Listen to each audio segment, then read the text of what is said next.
So mga kalaki, nandito na tayo sa next farm na babandida natin. Ang ganda ng mga kulungan niya dito. Yan, papakita ko sa inyo para sa mga gustong magkaroon ng idea. Papakita natin. Disclaimer: this video is for breeding purposes on lino animals were harmed. In making this video,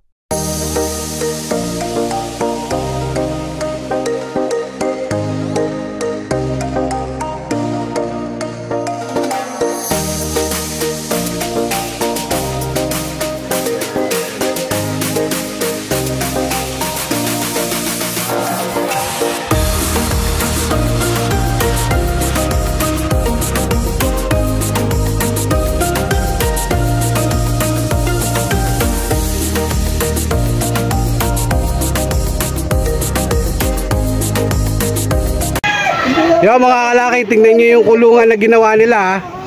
Yan, diretso yan. Ano sukat na ito, boss?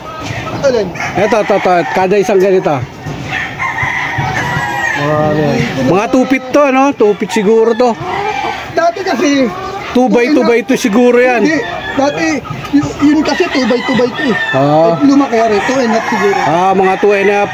Tingnan nyo mga kalaki, tingnan nyo yung tsura oh. Yan. Sa mga may ganitong space ng lugar na hindi gano'ng kalaki yan at gusto nyo ng maraming kulungan, ganito yung gawin nyo mga kalaki. Ayan o. Steel matting yung ginawa nila, tapos lagyan ng divider na ano. Tingnan nyo kung gano'ng kaganda yan.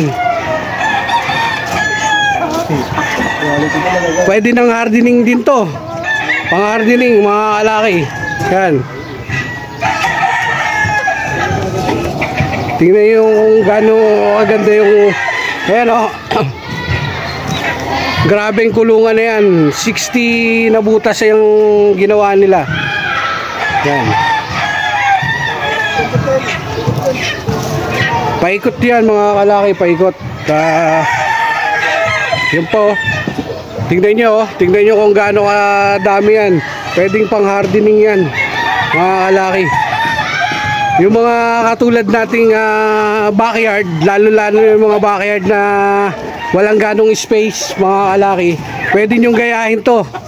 Ayan o, lalo na kung meron kayong budget, pwede nyong gayahin tong ginawa nila sir. Halos steel matting yan. Ito medyo maliit to, siguro 2x2 lang to, 2x2x2 siguro to. Ayan o. Tapos divider yung mga parang hardiplex to eh. Ano? Ayan oh. Ang ganda niyan mga kalaki oh. 60 pieces, 60 kulungan yan na ginawa nila. Ayan oh, tingnan niyo yung itsura niyan pagkakagawa oh. Tapos diangat lang din to. Ayan oh. Ito yung pinaka-lock niya. 'Di ba? Pwedeng gawing hardening to mga kalaki. Tingnan nyo naman. Malaking bagay na to kung gagawin yung hardening. Tapos pwede rin gawin na paitdugan ng manok. Yung mga parang battery cage. Yung mga hindi na nanulukan ng itlog. Yan o, tingnan nyo yung mga itsura ng kulungan nila o. Ang gaganda o. Dito tayo sa third game farm ng bali. Ito po ay sa sakop na ng Montalban, Rizal pa rin to. Malapit na sa San Mateo to mga kalaki. Ito. Tapos mga manok nila oh. Meron silang mga kanawayon. Tingnan nyo kung gaano, hindi po kalakihan tong farm na to. Hindi po kalakihan, pero maraming mailalaman. Lalo na kung madiskarte kayo kung paano nyo ilalagyan ng kung paano nyo lalagyan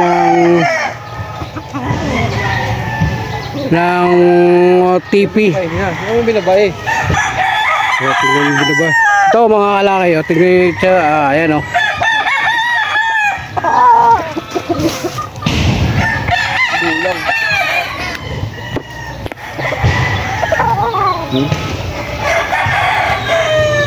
Ito binaba mga kalaki. Talisay na binaba napakaganda.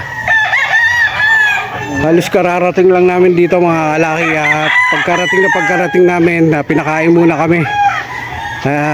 Nakadalawang beses namin nagbanding dito. Ganun lagi ginagawa ni sir bago magsimula. Pinagluluto pa kami ng masarap na ulam. Ang ganda ng niya oh, kanawayon. Tingnan mo kanawayon niya. Ayan oh. Ganda po ng kanawayon niya. Ganda po ng kanawayon. Yan po yung mga manok nila dito mga kalaki.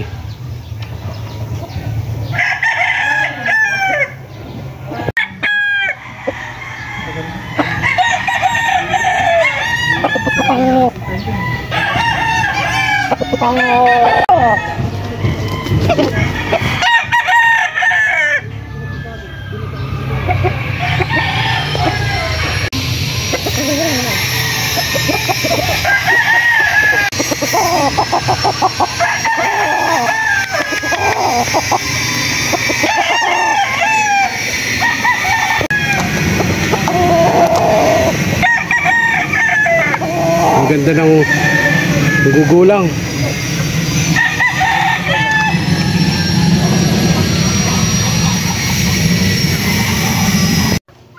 Yung mga kalaki, ito ilang panalo na ito, boss?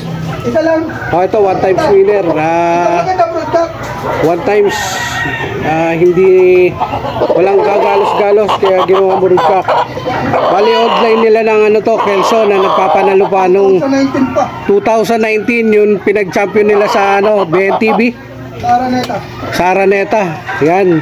Pahipan nito mga kalaki. Ito magaganda. Kaya mga kalaki, ito ay radio na broodcock nila. Imported. Yan. Galing sa ibang bansa talaga mismo yan. Kasama yung wing band, leg band, intact yan. Baka naman mga 5 years magbibinta kami. O di may promotion. Tapos ito pa. 20 grand Kelso. Yan. Imported din. Mga kalaki. Papalo pala kita. Yan mga. Mga kalaki, ito pa yung isang imported line nila. Talagang galing sa mismo to sa ibang bansa. Bruce Barnett. Yan oh. Napakagwapo. May mga palaki ka na nito. Meron pala nagpapanalo yan. Yan. Tested and proven na pala to mga kalaki. Yan, sa ngayon mga kalaki, hindi pa sila hindi pa sila nag-out pero soon mag-out daw. Yan mga kalaki, ito. 4 times. Anak niya wala rin sugat. 4 times na pala to. Ayan. Itong anak niya, nilabang ko wala rin sugat. Mga kalaki, ito anak nung hiraw. At nakapasa na rin sa exam. Walang sugat. Yan. Sama. Nanalo wala sugat.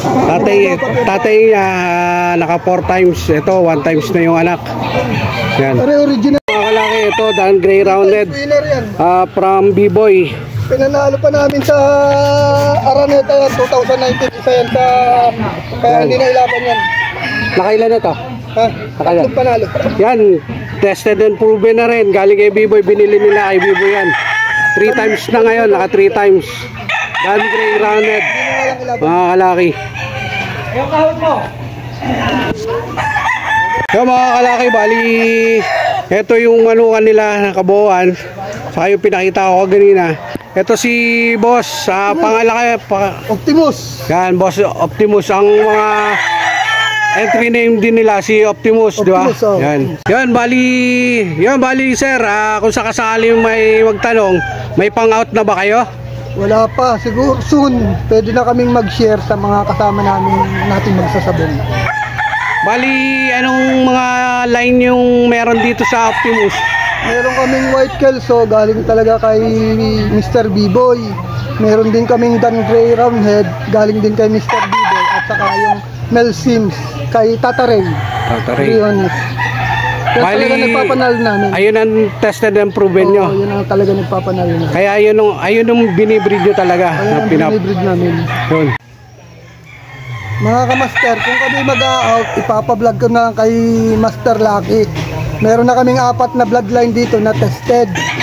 Pinapadami namin sila, tapos pinaband namin para matesting namin sa exam kung talagang papasa.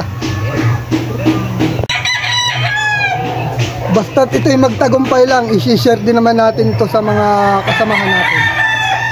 Hintayin nyo na lang na sana samahan tayo ng swerte para basta mag-share kami, papablog ko na lang kay Master Lucky.